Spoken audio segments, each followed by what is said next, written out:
This is Gathering Marbles, podcast number 4, The Road Less Sensible.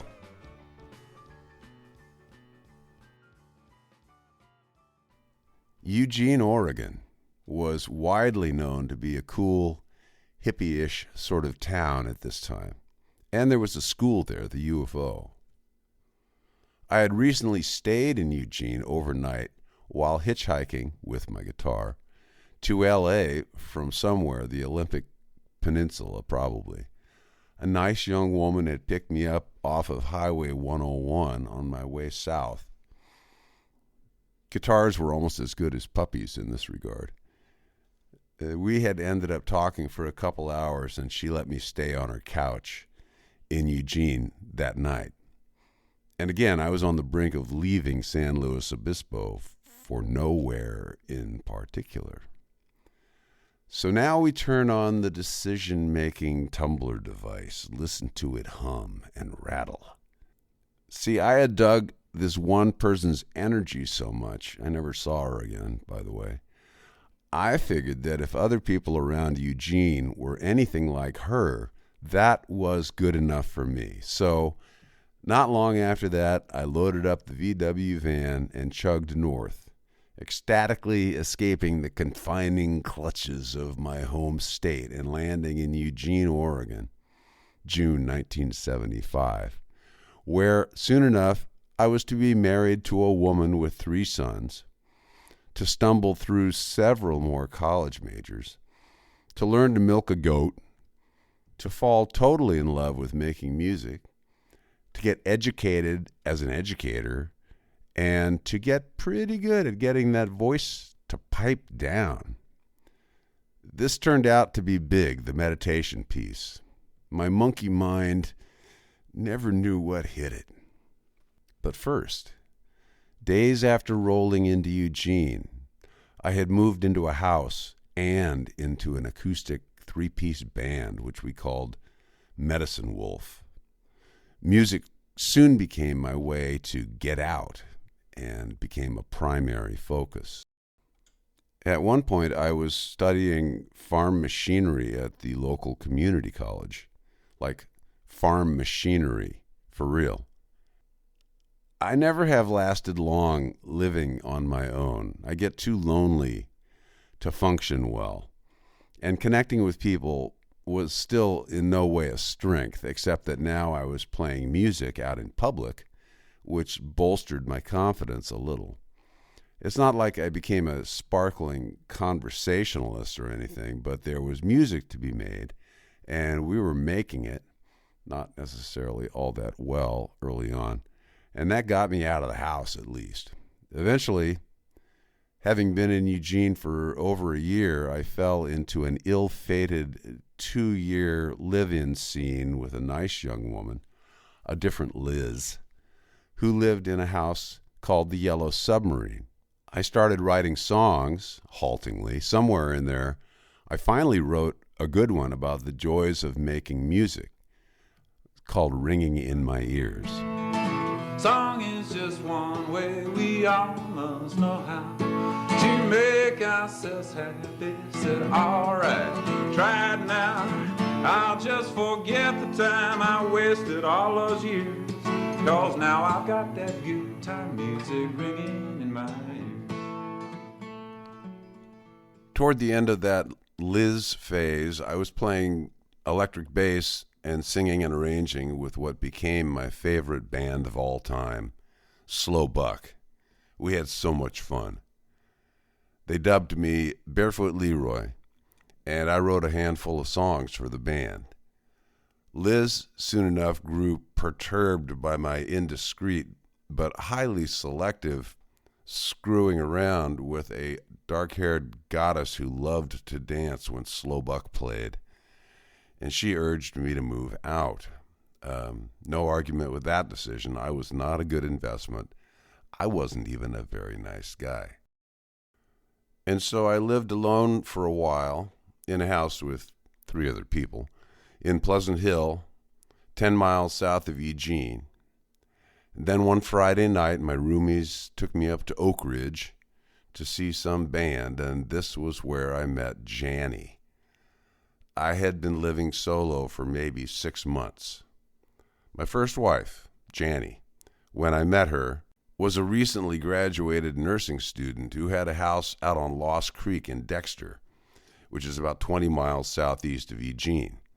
She fancied herself an author, and she turned me on to Dashiell Hammett, Henry Miller, Joyce Carey, Anais Nin, and soon enough, the physical affections of a friendly neighbor.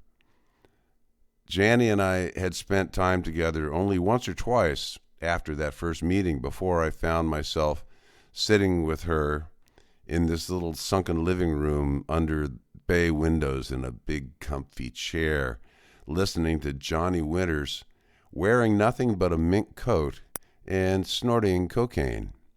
That was me, Sheldon Lee Jones. A few hours after that, one of Jannie's former beaus was out on the front porch, screaming in my general direction and brandishing a .45 caliber handgun. I hightailed it out the back door, jumping clear over several fences in the dark on my way up the creek, and I didn't need no paddle. Like I hinted, Jannie had 3 swell sons, and she and I were happily married within the next year or so. Auspicious beginnings, much?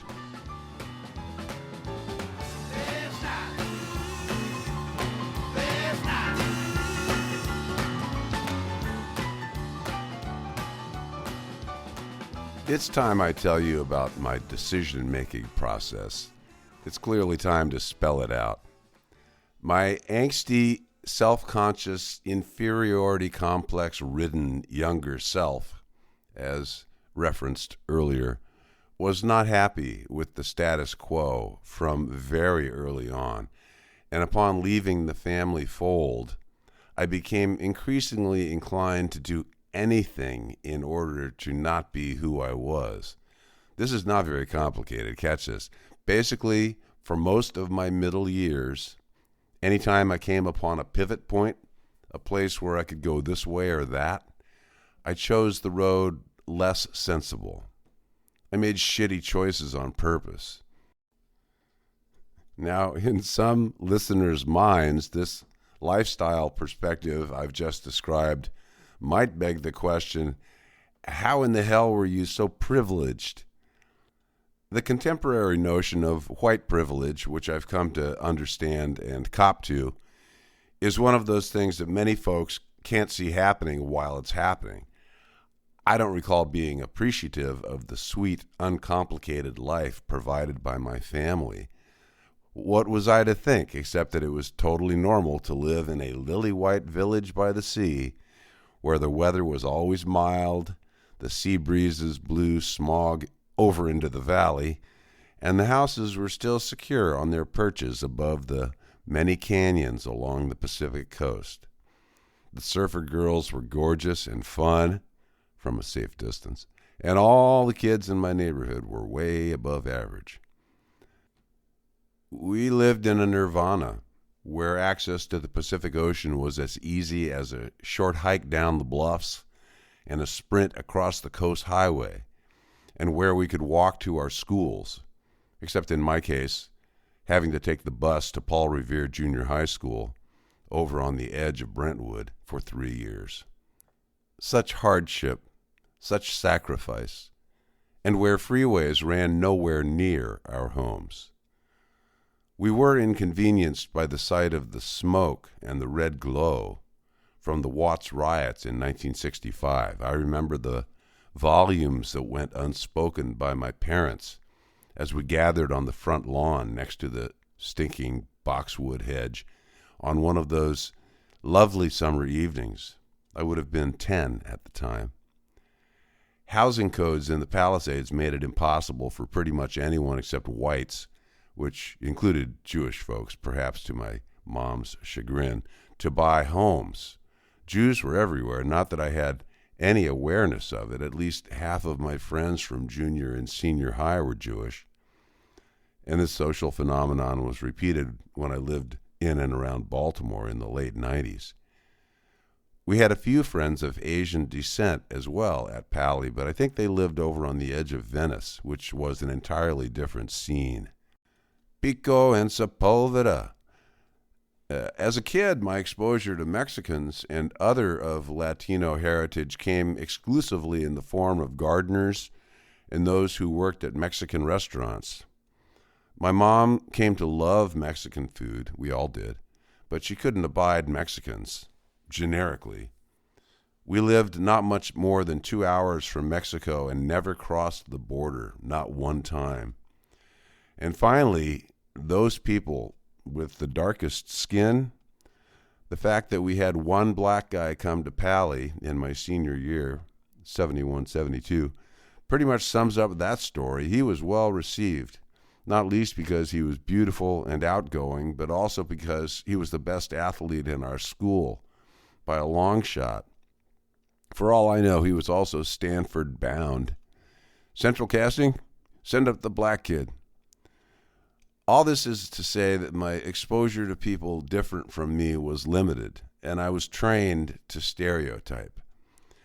In high school, a favorite flavor of class discrimination came in the form of mocking those who lived in the San Fernando Valley, lowriders, greasers, and when our basketball team played Reseda, for instance, the victory chant from the home stands was inevitably, "Back to the Valley!"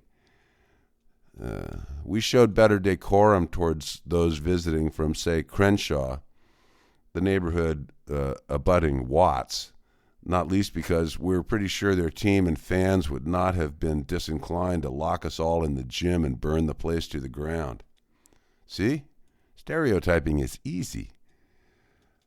I never leaned toward boys for my sexual jollies, but had I been so inclined, the social pressures against doing so would have been immense. We all made jokes about fags, and this was when that term was purely pejorative.